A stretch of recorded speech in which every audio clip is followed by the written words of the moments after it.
अस्सलाम वालेकुम क्लास, कैसे हैं आप सब। आवाज आ रही है आप सबको मेरी।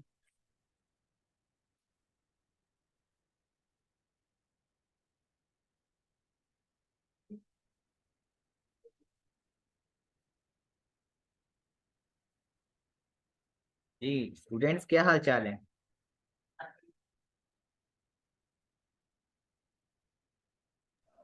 जी अल्हम्दुलिल्लाह, मैं भी ठीक।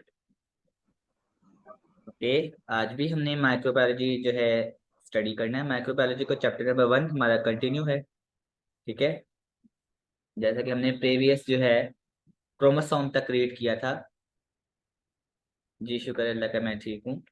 तो आज हम onward chapter number 1 microbiology start करना है हमने प्लाज्मिड से। शॉर्ट टॉपिक बेसिकली चल रहे हैं, कंपोनेंट्स देख लेते हैं बैक्टीरिया के कौन कौन से कंपोनेंट्स, कौन कौन से कॉन्स्टिट्यूएंट्स होते हैं। तो प्लाज्मिड से आज हमने जो है स्टार्ट करना है। स्टार्ट करते हैं with the name of plasmid. Okay, plasmid क्या होता है। अगर दोनों पर्सपेक्टिव को लेकर चले, बुक पे लिखा है आपके extra chromosomal rings of the DNA. ठीक है, in in easy words, in other words, plasmid क्या होता है बेसिकली। प्लाज्मिड एक स्मॉल सर्कुलर डीएनए का मॉलिक्यूल होता है जो बैक्टीरिया के सेल में पाया जाता है। यानी कि जो प्लाज्मिड है बेसिकली वो बैक्टीरिया सेल में पाया जाता है, बैक्टीरिया के सेल्स में पाया जाता है। क्या होता है, एक स्मॉल सेल होता है, सर्कुलर में होता है, सर्कुलर शेप में होता है, डीएनए मॉलिक्यूल होता है बेसिकली। ये होता है आपके उसमें, आपके बैक्टीरिया के सेल्स में। ठीक है, क्या फंक्शन प्रोड्यूस कर रहा होता है। मेजर फंक्शन प्रोड्यूस करता है रेजिस्टेंस का। रेजिस्टेंस कहते हैं, आप कह लें कि रेजिस्टेंस करना, किसी चीज को रेजिस्ट करना, मतलब रुकावट बनना, बचाना। किससे बचाना, किसी किस्म की एनवायरनमेंट स्ट्रेस ना हो तो उससे रेजिस्टेंस प्रोवाइड करता है सेल वॉल को। क्या मतलब, आप कह सकते हो कि प्लाज्मिड जो है आपका वो फंक्शन परफॉर्म कर रहा है, प्रोवाइड कर रहा है बैक्टीरिया को जेनेटिक एडवांटेजेस। ठीक है, जेनेटिक एडवांटेज प्रोवाइड करता है और एंटीबायोटिक रेजिस्टेंस करता है। एक बड़ा ही, आप कह लें कि बहुत प्रोमिनेंट वर्ड इसमें यूज हुआ है, आर फॉर रेजिस्टेंस, जैसा कि आप देख रहे हैं, आर फॉर रेजिस्टेंस। तो प्लाज्मिड के फंक्शन में ये आ रहा है। बेसिकली प्लाज्मिड का मेन फंक्शन है रेजिस्टेंस प्रोवाइड करना। ठीक है, जेनेटिक एडवांटेज प्रोवाइड करना, बैक्टीरिया को रेजिस्ट करना, बैक्टीरिया को बचाना, बैक्टीरिया के लिए रुकावट बनना ताकि उसमें किसी और चीज की रुकावट ना बने, इसलिए बैक्टीरिया को बचाता है, रेजिस्ट करता है।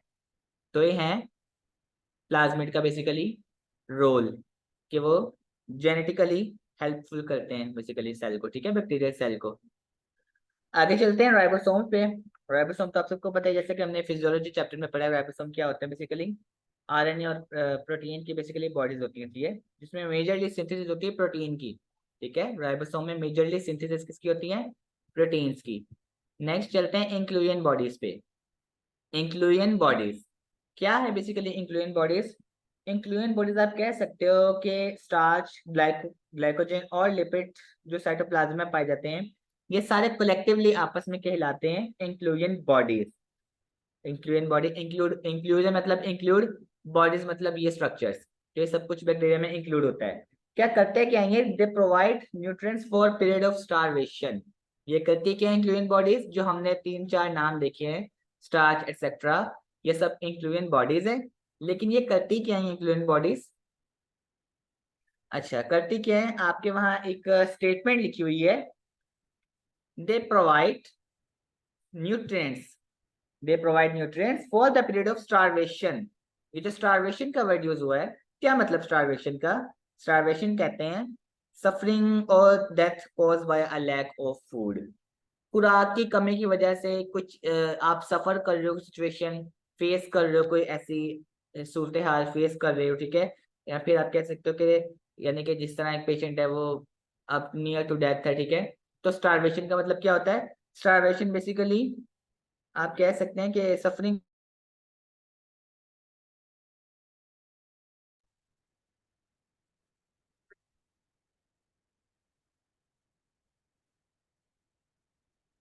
जी क्लास, अब आवाज आ रही है आपको, अब क्लियर है आवाज। नेटवर्क प्रॉब्लम है एक्चुअली, इसलिए। ओके, तो हम बात कर रहे थे स्टारवेशन की। स्टारवेशन क्या होता है, स्टारवेशन कहते हैं लैक ऑफ फूड की वजह से जो डेथ कॉज हो जाए, जो सिचुएशन फेस कर रही हो बॉडीज, तो उसे कहते हैं स्टारवेशन, ठीक है। अच्छा, अब क्या करते हैं, स्टोर करते हैं न्यूट्रिएंट्स को for the period of starvation, ताकि स्टारवेशन की कोई अगर सिचुएशन अकर हो जाए तो उस सिचुएशन के लिए, स्टारवेशन कब होता है, लैक ऑफ फूड में, खुराक की कमी की वजह से स्टारवेशन हो जाता है। लेकिन तो क्या करती हैं इन्फ्लुएंट बॉडीज, वो आपके न्यूट्रिएंट्स को स्टोर कर लेती हैं, ठीक है, फूड को स्टोर करती हैं, ताकि अगर स्टारवेशन का पीरियड जो है वो फेस करना पड़ जाए तो फूड वहां से जो है हमें मिलता रहे। क्लियर हो गई बात। आगे चलते हैं वोल्यूटिन्स पे। वोल्यूटिन, ओके, वोल्यूटिन बेसिकली क्या होती हैं? वोल्यूटिन आप कह सकते हो कि एक सब्सटेंस है, ग्रेन्युलर सब्सटेंस है, बेसिकली ग्रेन्यूल्स के ग्रेन्युलर सब्सटेंस होते हैं, जो क्या कंटेन करते हैं, न्यूक्लिक एसिड इनमें होता है, ठीक है, न्यूक्लिक एसिड इसमें पाया जाता है। और ये स्पेशली कहाँ पे होते हैं, माइक्रो ऑर्गेनिज्म के सेल में होते हैं। कौन? वोल्यूटिन।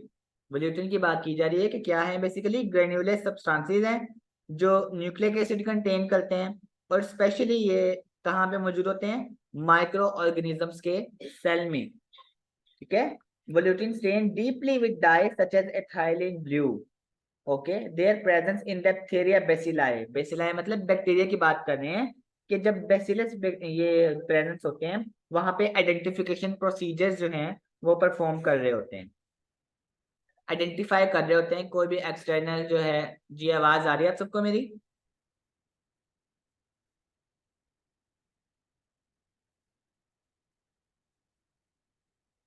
रिजर्वेशन का फंक्शन परफॉर्म कर रहे होते हैं वोल्यूटिन, आइडेंटिफिकेशन का, ठीक है, बैक्टीरियाज में इंक्लूड होकर। क्लियर है सबको? ओके, नेक्स्ट चलते हैं। जी आवाज आ रही है आप सबको मेरी? रिस्पॉन्स करें क्लास। क्लियर है आवाज?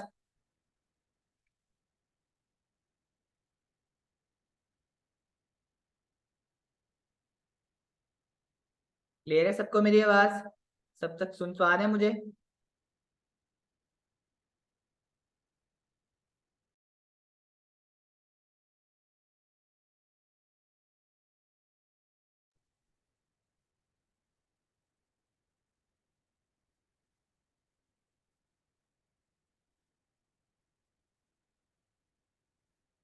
जी आवाज आ रही है अब आप सबको मेरी? अब क्लियर हुई है आवाज? क्लियर है सबको आवाज अब? नेटवर्क का काफी इशू है आज। ओके, तो हमने बात स्टार्ट की थी मैग्नेटोसोम से।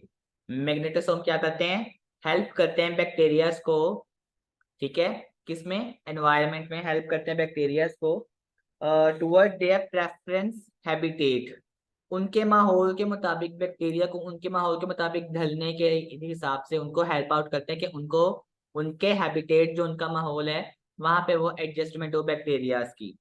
क्या मतलब, आम वर्डिंग में देखते हैं कि मैग्नेटोसोम क्या होता है। ओके, मैग्नेटोसोम पहले देख लें। मैग्नेटोसोम क्या होता है? मैग्नेटोसोम, जी मैं करता हूँ, मैग्नेटोसोम का पहले समझ लें। मैग्नेटोसोम आपका एक मेम्ब्रेनस स्ट्रक्चर होता है, ठीक है, जो कि बैक्टीरियाज में पाया जाता है, ठीक है। इसमें क्या होता है, आयरन रिच होते हैं, बेसिकली आयरन बहुत ज्यादा होते हैं, बहुत ही ज्यादा अमाउंट में होता है, ठीक है, आयरन। लिपिड बाइलर मेम्ब्रेन होते हैं इनके, ठीक है, आयरन बहुत ज्यादा होते हैं। क्या फंक्शन क्या होता है मैग्नेटोसोम का? मैग्नेटोसोम क्या करता है, आपके एक स्पेशलाइज्ड कंपार्टमेंट है, ठीक है। अच्छा, तो इसका हम बता सकते हैं कि रिस्पॉन्सिबिलिटी, रोल और फंक्शन क्या है। What is the function of magnetosome? Magnetosome cause करते हैं बैक्टीरियाज को कि वो उनके पैसिवली अलाइनमेंट हो जाए, ठीक है। अलाइनमेंट मतलब, अब अलाइनमेंट के वर्ड को और जो बुक पे वर्डिंग है उसको अगर आप मैच करें तो आपको समझ आएगी कि एक ही बात हो रही है। अलाइनमेंट मतलब तरतीब देना, ठीक है, किसी चीज को तरतीब में रखना। और बुक पे लिखा है environment toward their preferred habitat, उनको उनके माहौल के मुताबिक ढलने की सलाहियत पैदा करते हैं, ठीक है, उन्हें हेल्प आउट करते हैं। तो ये है बेसिकली इनका मैग्नेटोसोम का फंक्शन। समझ आ गई सबको मैग्नेटोसोम क्या है? मेम्ब्रेनस स्ट्रक्चर है जो कि बैक्टीरिया में पाया जाता है, आयरन की अमाउंट बहुत ज्यादा होती है इनमें, ठीक है। उसके अलावा लिपिड बाइलेयर होते हैं, और क्या कॉज करते हैं, ये आपके बैक्टीरिया की अलाइनमेंट को प्रेफर करते हैं, बैक्टीरिया के हैबिटेट को प्रेफर करते हैं कि उनका जो माहौल है वो उस माहौल में ठीक तरीके से फंक्शनिंग परफॉर्म करें। Clear out?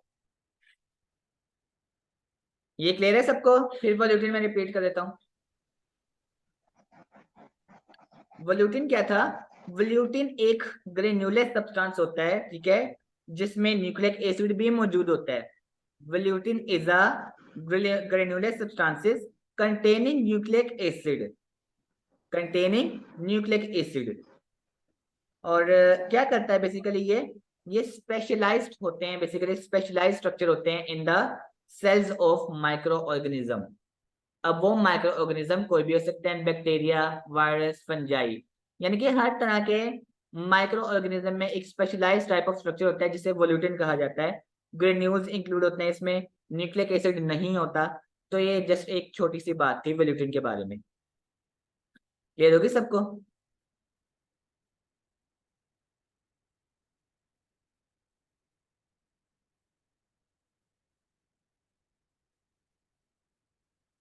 मैग्नेटोसोम जो है मेम्ब्रेनस, मैंने बताया है मेम्ब्रेनस स्ट्रक्चर क्या है, क्यों है? लिपिड बाइलेयर है, इसलिए लिपिड बाइलेयर मेम्ब्रेन है, इस हिसाब से उन्हें मेम्ब्रेनस स्ट्रक्चर कहा गया है। Therefore they called as membrane structure because of lipid bilayer। Lipid की बाइलेयर मेम्ब्रेन है, इस वजह से मैग्नेटोसोम को कहा गया है। क्लियर हुई बात? आगे चलते हैं सेल मेम्ब्रेन पे। सेल मेम्ब्रेन आप सबको ही पता है, सेल मेम्ब्रेन का एक और नाम होता है जिसे प्लाज्मा मेम्ब्रेन भी कहा जाता है। ये वही बात है जो हमने फिजियोलॉजी के चैप्टर में रीड आउट की थी, यानी कि सेल की एक कवरिंग लेयर होती है, एक आउटर लेयर होती है, उसे सेल मेम्ब्रेन या प्लाज्मा मेम्ब्रेन कहा जाता है, ठीक है। और इसी तरह आप कह लें कि हमारे बैक्टीरिया पे भी बैक्टीरियल सेल वॉल भी होती है, बैक्टीरिया के या सेल होते हैं उसकी भी आउटर कवरिंग होती है, ठीक है। तो वो होगी बैक्टीरियल सेल वॉल या बैक्टीरियल सेल मेम्ब्रेन, ठीक है। Inside the cell wall in plants and bacteria. तो ये एक सिंपल सी बात है कि सेल की कवरिंग लेयर को सेल मेम्ब्रेन या प्लाज्मा मेम्ब्रेन कहा जाता है, वेदर ये बैक्टीरिया की बात हो रही है या फिर दूसरी बात हो रही है, ठीक है। आगे बात करते हैं सेल एनवेलप पे। सेल एनवेलप बेसिकली क्या है? Some microbiologist combine the cell membrane, cell wall and capsule and term them cell envelope. Note करें आप बुक की वर्डिंग को, सेल एनवेलप क्या है बेसिकली? अगर हम बात करें सेल मेम्ब्रेन, सेल वॉल और कैप्सूल की, इन तीनों को कंबाइन कर दें तो एक सेल एनवेलप टर्म जो है वो पेश आती है, यानी कि तीनों चीजों का मिक्सचर जो है वो सेल एनवेलप को रिजल्ट हमें शो करवाता है, सेल एनवेलप बन जाता है, ठीक है। Cell membrane, cell wall and capsule collectively known as cell envelope. Clear? आगे चलते हैं केमिकल कॉम्पोजिशन पे। केमिकल कॉम्पोजिशन क्या है कि cell membrane contains approximately 60% of the proteins and 40% of the lipids. उसमें भी मेनली फॉस्फोलिपिड होते हैं, 60% प्रोटीन्स होती हैं एंड 40% लिपिड्स होती हैं, और मेनली फॉस्फोलिपिड वहां पे इंक्लूड होते हैं केमिकल कॉम्पोजिशन में। क्लियर है? आगे फ्लूइड मोज़ेक मॉडल है जो कि हमने पीछे सेल मेम्ब्रेन फिजियोलॉजी में भी देखा था, प्लाज्मा मेम्ब्रेन के टॉपिक में। एज इट इज वही वाला यहाँ पे भी स्ट्रक्चर है जो कि फॉस्फोलिपिड बाइलेयर का था, जिसको फ्लूइड मोज़ेक मॉडल भी कहा जाता है। और बाइलेयर इसलिए क्योंकि आपको पता है कि दो लेयर्स हैं लिपिड्स की, आपके सुपीरियर पे भी इंफीरियर स्ट्रक्चरल पार्ट पे भी, ठीक है, इसलिए इसको बाइलेयर कहा जाता है। फॉस्फोलिपिड मॉलिक्यूल अरेंज होते हैं पैरेलल लेयर्स में, इसलिए उन्हें फॉस्फोलिपिड बाइलेयर कहा जाता है। क्लियर है यहाँ सब? यहाँ तक सबको? किसी का यहाँ तक कोई भी क्वेश्चन हो, कोई इश्यू हो, बता सकते हैं। यहाँ तक किसी का भी कोई क्वेश्चन? आगे हम प्रोटीन ग्लोब्यूल्स देखते हैं बेसिकली क्या है।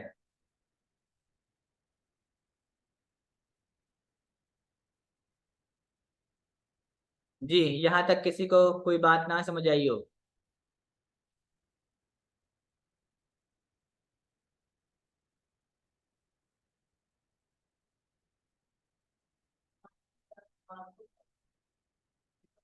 ओके, नेक्स्ट चलते हैं प्रोटीन ग्लोब्यूल्स पे। प्रोटीन ग्लोब्यूल्स क्या होता है? माइक्रो मोलिकुलर बायोलॉजी में बेसिकली एक टर्म यूज की जाती है, ग्लोब्यूल कह लें या मोल्टन ग्लोब्यूल कह लें। ये क्या रेफर कर रहा है बेसिकली, क्या डिनोट कर रहा है ये वर्ड जो है प्रोटीन ग्लोब्यूल्स क्या करता है बेसिकली? रेफर करता है प्रोटीन की एक स्टेट को जहां पे मोर और लेस कॉम्पैक्ट हो, ठीक है, hence the globule lacking the specific tight packing of amino acid. Wording note करनी है आपने, मोर और लेस कॉम्पैक्टनेस मतलब lacking the specific tightness packing of the amino acids. ये ग्लोब्यूल्स का बेसिकली एक ग्रीक मीनिंग है, ग्लोब्यूल्स की एक रेफरिंग है। ग्लोब्यूल्स क्या रेफर कर रहा है, ग्लोब्यूल्स का मतलब क्या है? बेटा बात समझ आ रही है सबको? मेरी आवाज क्लियर है सबको?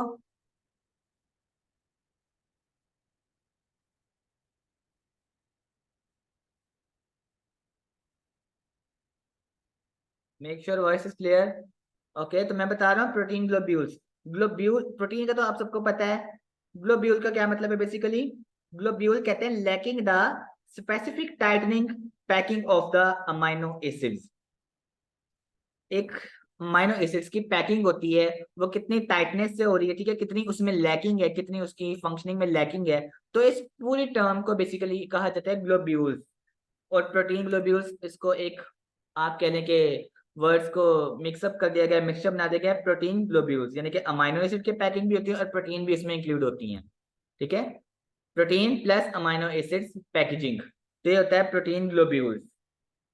ओके, तो अब चलते हैं बुक पे। Protein molecules are arranged as globules floating like icebergs at or near the inner and outer surface of the membrane.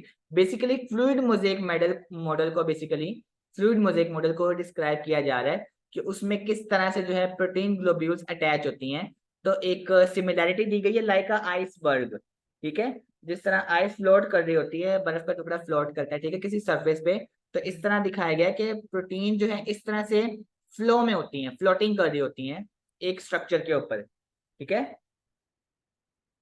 Globule extend करती हैं one surface to the membrane to the outer, पूरे structure में inner से outer membrane पे ये float कर रही होती हैं, एक्सटेंड हो रही होती हैं, इसीलिए इस मेम्ब्रेन को मॉडल को नाम दिया जाता है फ्लूइड मोज़ेक मॉडल। क्लियर?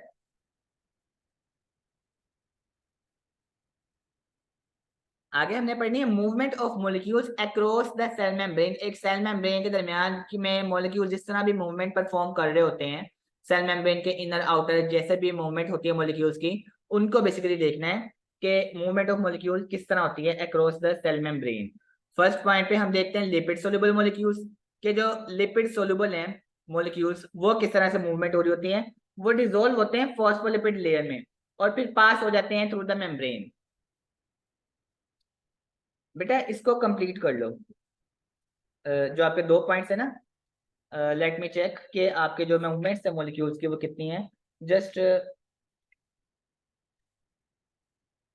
जी बेटा ये दो पॉइंट्स है बस मूवमेंट ऑफ मॉलिक्यूल्स के, तो ये कंप्लीट कर लो। आगे बात आपकी डिफरेंट है इन्फेक्शन और डिजीज की, ठीक है।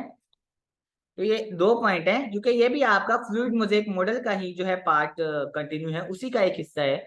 मूवमेंट ऑफ मॉलिक्यूल, मॉलिक्यूल्स की जो मूवमेंट है उसी का हिस्सा है, तो ये दो पॉइंट्स कर लो। आगे जो बात है वो डिफरेंट है, कौन सी बात डिफरेंट है मैं आपको दिखा देता हूँ। आगे आपका एक टॉपिक डिफरेंट है इन्फेक्शन और डिजीज के नाम से, ठीक है, तो उस पर बात फिर देख लेते हैं, कितने टाइमिंग के हिसाब से मैनेज कर लेते हैं। अभी जो आपका टॉपिक कंटिन्यू है उसको कंप्लीट करते हैं कि जस्ट थोड़ी सी बात रहेगी कि जो एक स्ट्रक्चर है उसमें मॉलिक्यूल्स की मूवमेंट किस तरह हो रही होती है, रैंडमली, रेगुलरली या इरेगुलरली, तो वो देखनी हमने। तो बात कर रहे थे हम लिपिड सोल्यूबल मॉलिक्यूल्स पे थे बेसिकली। ये क्या होते हैं, ये फॉस्फोलिपिड की जो बाई लेयर है ना, फॉस्फोलिपिड बाई लेयर, उसमें डिसॉल्व हो जाते हैं, ठीक है, डिसॉल्व होके ये पूरी मेम्ब्रेन के थ्रू पास आउट होते रहते हैं, पास आउट हो रहे हैं, ठीक है। तो ये मूवमेंट, इनका मूवमेंट पैटर्न ये है। मूवमेंट पैटर्न क्या निकले लिपिड सोल्यूबल मॉलिक्यूल्स का, कि वो फर्स्ट ऑफ ऑल डिसॉल्व होंगे फॉस्फोलिपिड लेयर में, देन मेम्ब्रेन के थ्रू पास हो जाएंगे। और सेकेंडली हमने एक और बात देखनी है कि एसिड एंड नाइट्रोजनस बेसिस जो होती हैं उनका क्या सिनेरियो है। एसिड्स एंड नाइट्रोजनस बेसिस जो आपका नंबर 2 है। अच्छा, तो ये बात करते हैं ये क्या करती हैं, ये डिसॉल्व नहीं होती लिपिड्स में, ये लिपिड्स में डिसॉल्व नहीं होती और मूव करती हैं थ्रू द प्रोटीन्स पैसेजवे। तो ये डिफरेंस है इन दोनों मॉलिक्यूल्स की मूवमेंट में, इन दोनों मॉलिक्यूल्स की मूवमेंट के पैटर्न में यही डिफरेंस है मेजर, कि जो लिपिड सोल्यूबल मॉलिक्यूल्स होते हैं वो फॉस्फोलिपिड लेयर में डिसॉल्व होकर मेम्ब्रेन के थ्रू पास होते हैं। लेकिन जो हमारी एसिड और नाइट्रोजनस बेसिस है वो क्या करती हैं, वो लिपिड में डिजोल्व तो होती नहीं है, लिपिड में डिजोल्वेबल नहीं होती वो, ठीक है। उस तो कैसे मूव करती हैं, वो प्रोटीन्स के थ्रू मूव करती हैं, प्रोटीन का पैसेजवे जो है इख्तियार करती हैं। यहाँ तक अगर किसी का कोई क्वेश्चन है तो कोई बात नहीं समझ आई तो बता सकते हैं, मैं आपको डिस्क्राइब कर देता हूँ। जी क्लास।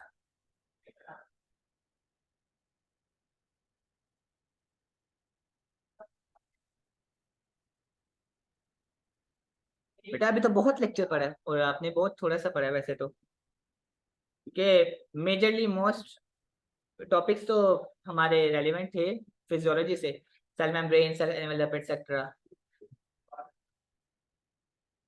आप बता दें अगर मुझे, अगर आप और करना चाहते हैं तो मेजरली मेजोरिटी क्लास मुझे बता दें।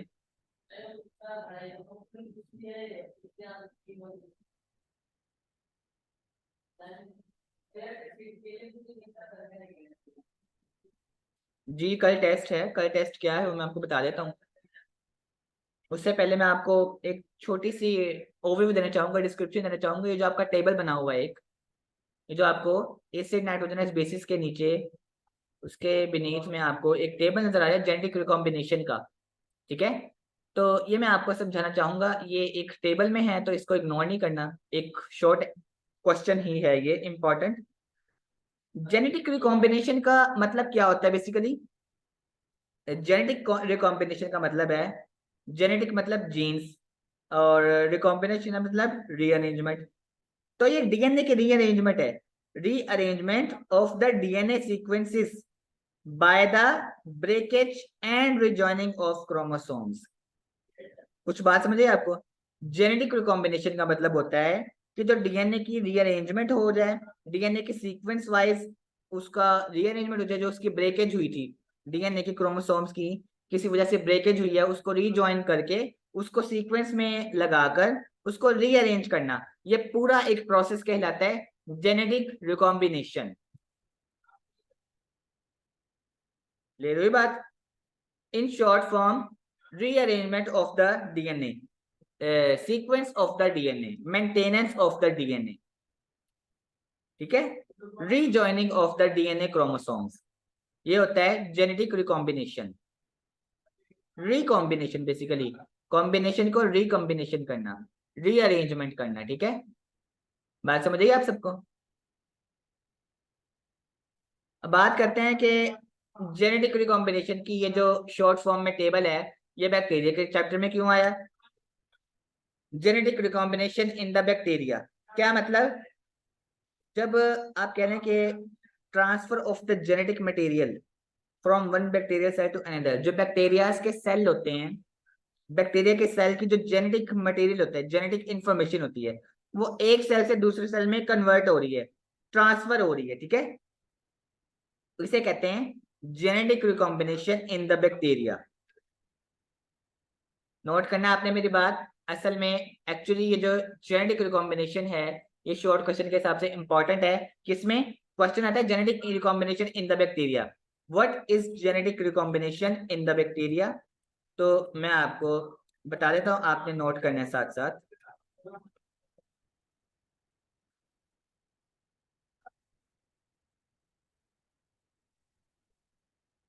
क्वेश्चन अराइज होता है, what is genetic recombination of bacteria? तो जो जेनेटिक मटेरियल होती है वो बैक्टीरिया के एक सेल से दूसरे सेल में ट्रांसफर होती है, और इस प्रोसेस को कहा जाता है जेनेटिक रिकॉम्बिनेशन ऑफ बैक्टीरिया, ठीक है। डेफिनेशन लिखें, the transfer of genetic information, the transfer of genetic information from one bacterial cell to another, from one bacterial cell to another is known as genetic recombination of bacteria. The transfer of genetic material from one bacterial cell to another is known as genetic recombination in bacteria. समझ आ गई सबको बात? The transfer of genetic material from one bacterial cell to another is known as genetic recombination in bacteria. किसी को ना समझ आई हो?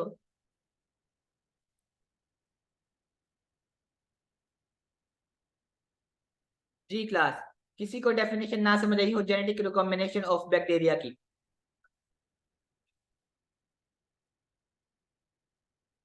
जी repeat करना बेटा, नोट कर लें। जेनेटिक रिकॉम्बिनेशन ऑफ बैक्टीरिया की definition: the transfer of genetic material, the transfer of genetic material from one bacterial cell to another is known as genetic recombination of bacteria। जो बैक्टीरियल सेल की information होती हैं, genetic information, jeans की बात हो रही है, जेनेटिक इंफॉर्मेशन वो एक सेल से दूसरे सेल में ट्रांसफर हो रही होती हैं, और इस प्रोसेस को कहा जाता है genetic recombination of bacteria. Clear? अभी इसकी तीन टाइप्स होती हैं। There are three types of genetic recombination in bacteria. There are three types of genetic recombination of bacteria। Note करें, there are three types of genetic recombination of bacteria. कौन कौन सी? Transformation, transduction and conjugation. Transformation, transduction and the last one conjugation.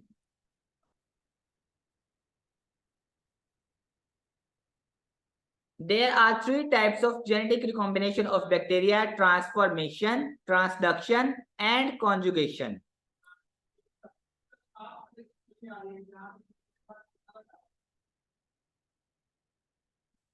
Hope so आपने जो genetic recombination of bacteria उसकी पूरी definition with its type note कर ली है। किसी ने नोट नहीं की तो मुझे बता सकते हैं, मैं रिपीट कर दूं। ये बहुत ही इंपॉर्टेंट शॉर्ट क्वेश्चन है।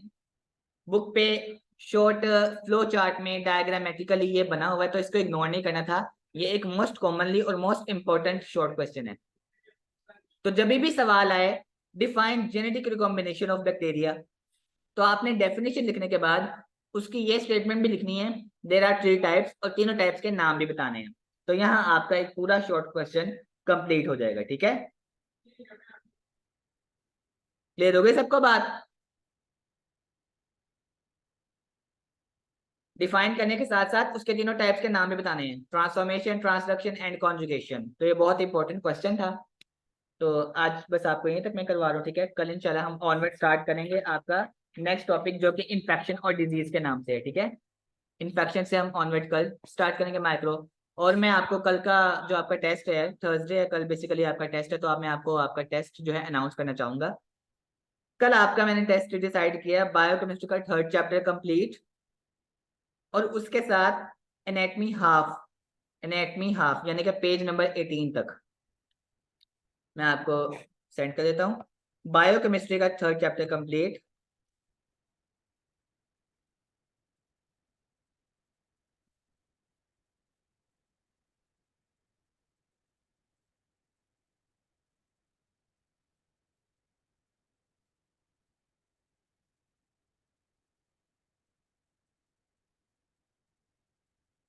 बेटा कल आपका ये टेस्ट है।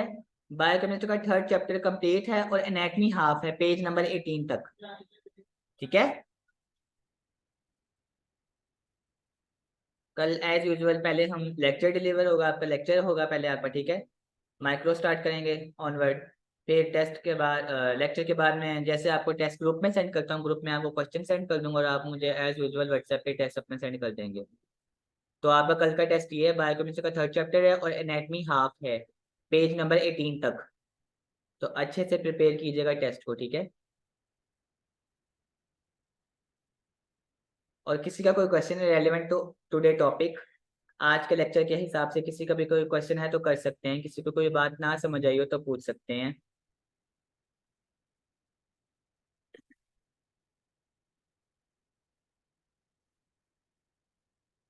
ओके बच्चों, लेक्चर भी अच्छे से देख के आइएगा जो आज पढ़ा है, और टेस्ट भी अच्छे से प्रिपेयर कीजिएगा।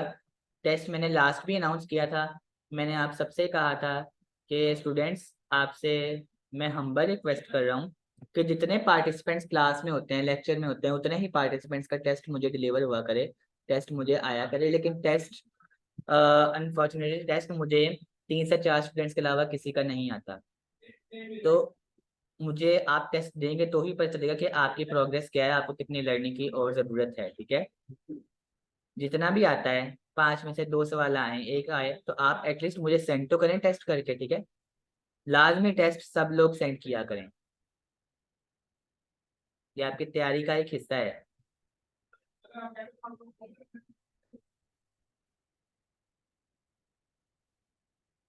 और अपना ख्याल रखिएगा। ठीक है, अच्छे से लेक्चर पढ़ के आइएगा, टेस्ट भी। अल्लाह हाफिज।